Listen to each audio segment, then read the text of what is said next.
দর্শকবিন্দুকে আমন্ত্রণ জানাচ্ছি আমার বাংলা নিউজ চ্যানেল নিউজ হিন্দুস্তানেতে।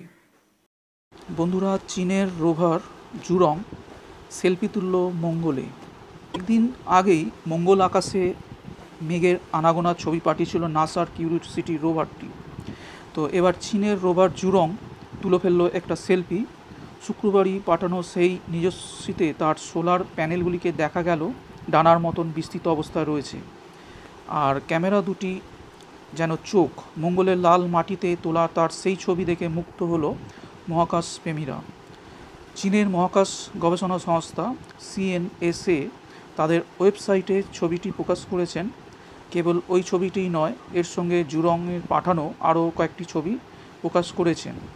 সেখানে বৈজ্ঞানিক দৃষ্টিভঙ্গিতে তোলা মঙ্গলের বিভিন্ন অঞ্চলকে দেখা যাচ্ছে। সেলফিটি প্রসঙ্গে জানানো হয়েছে, মঙ্গলের রুক্ষ মাটির ওপর দিয়ে প্রায় 10 মিটার পথ চলার পর সেটি তোলা হয়। ছবিটি তুলতে অন্য একটি ক্যামেরার ব্যবহার করা হয়েছে, যেটি গাড়িটির নিচের দিকে লাগানো ছিল।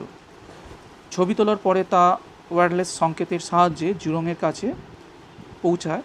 সেখান থেকে তা পৃথিবীতে পৌঁছে দেয় মঙ্গলের কক্ষে ঘুরপাকা অরবিটারের মাধ্যমে। মে মাসে মঙ্গল পৃষ্ঠে অবতরণ করেছিল বেইজিংয়ের মঙ্গলযান তিয়ানওয়েন-1। এই তিয়ানওয়েন নামটা হচ্ছে চীনের এক উপাস্য পৌরাণিক অগ্নিদেবতার। অন্তত 90টি মঙ্গল দিবসে সেখানে ঘুরে বেড়াবে এই জুরং। এই দীর্ঘ সময়ে নানা নমুনা সংগ্রহ করবেন সেটি, খতিয়ে দেখবে মঙ্গল পৃষ্ঠের গঠন, করবে বরফের সন্ধান।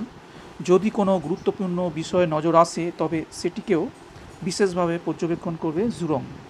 মঙ্গল অভিযান নিয়ে অত্যন্ত উচ্চাশা রয়েছে চীনের। তো গত ফেব্রুয়ারিতে মঙ্গলের কক্ষপথে ঢুকে পড়েছিল চীনের এই মহাকাশযানটি। একই সময় লাল গ্রহের কক্ষপথে প্রবেশ করেছিল আমেরিকার ও আরব মহাকাশযান। মার্কিন পারসিভিয়ারেন্স মঙ্গলের মাটিতে নেমেছিল গত ফেব্রুয়ারিতে।